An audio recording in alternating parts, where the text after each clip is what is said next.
Remember, we have to get rid of those should. I didn't get as much done as I could have or as I might have. Because when we talk about the should, it's anger, remorse starts to build up, and then we feel like shit. Now, if I say I didn't do as much as I could have, I become aware that it was my decision. And then I start to let go a little bit. And that also allows us to gain more, I'm not going to say control, but gain more insight on our schedule. We tend to put too much into our schedule or too much into our to-do lists. And then we look back and say, I didn't do as much as I should have. Because if you put on your list stuff to do for 48 hours and you cramp it in one day, your agenda won't care. It will not tell you, well, wait a minute, this doesn't fit in 24 hours. It will stay there. But when you look at it, what do you see? That you didn't get it done. So that's failure. Failure after failure stack up, even though it's not a failure. Now, if you write less things into your schedule and you do a little bit more, even if you don't do more, what happens? You look at your schedule, done, success, achievement, and they stack up. And that's a trick. It's not a disguise, it's a trick.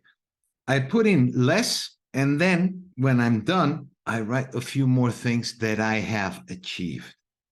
So it's underpromise, overdeliver. You know how good that makes you feel? Yes. So that doesn't mean that we have to set our aims lower. No, it's lower the expectation a little bit, lower the pressure, and that gives you room to grow. If the pressure is too much, we won't grow.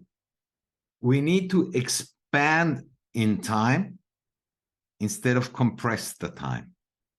And that gives you a sense of power, achievement, well-being, purpose, meaning. At the end of the day, imagine, let's play numbers. You write down 48 items, but you only get done 24. So you missed your mark by 50%. What is your awareness?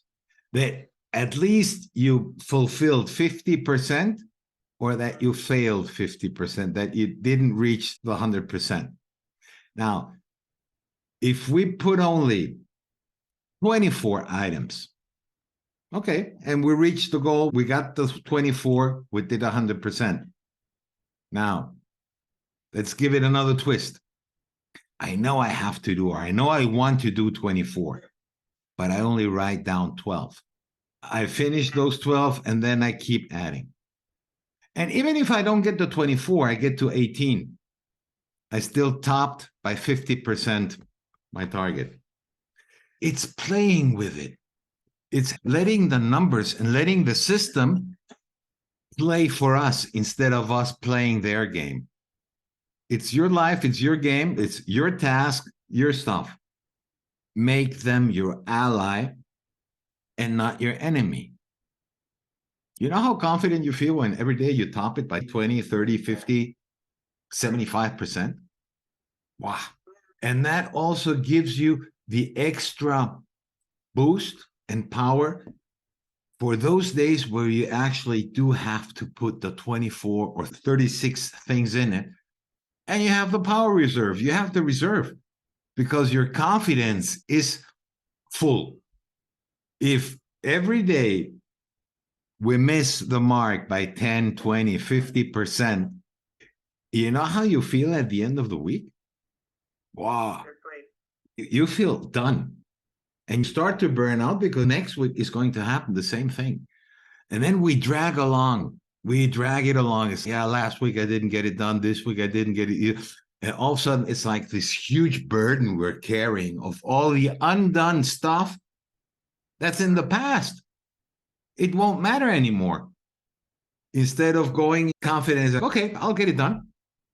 And if I don't get it done today, that's okay. I still have tomorrow. And that gives you a complete different perspective on the next day. Instead of looking towards the next day, I'm not going to say fear and fright and all that, but it's like you look at the next day like a huge mountain. Yeah, and another day. Now, if you turn it around, that huge mountain becomes just a small hill. I say, no biggie, no biggie. I'll get over it. I'll get over it. And that's how we train ourselves to face and to do the undoable. You can only make the impossible possible if you make it possible. And one of the ways to make that possible is lower it, get it. So that was your motivational pill for today. No, I'm just kidding. See, what a huge difference that little word should. If you change that should for could, that's perfectly fine. It won't change the fact, but it will change your attitude. It will change your emotional state, your mood. I could have, but I didn't. That's okay. Next week or next day, I know I can, so I will. Sometimes when we feel like that, I should make my bed. I should, but I don't have to. So it's like we try to, I'm going to say, to lie to ourselves. I should. So that means that I don't really have to. I should. Now, if I could, that's more like a decision. Will I do it or will I not? And then we start being more cautious and more serious about our have tos, our musts. And that is something that you say, okay, I must do it and I will. There's no should, there's no could, there's nothing. It's a must. I will do it, period.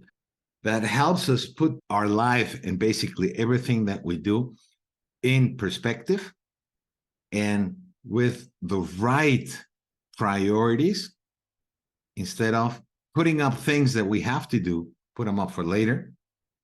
And we do the things that we really don't have to do. We'll put them on top of our list.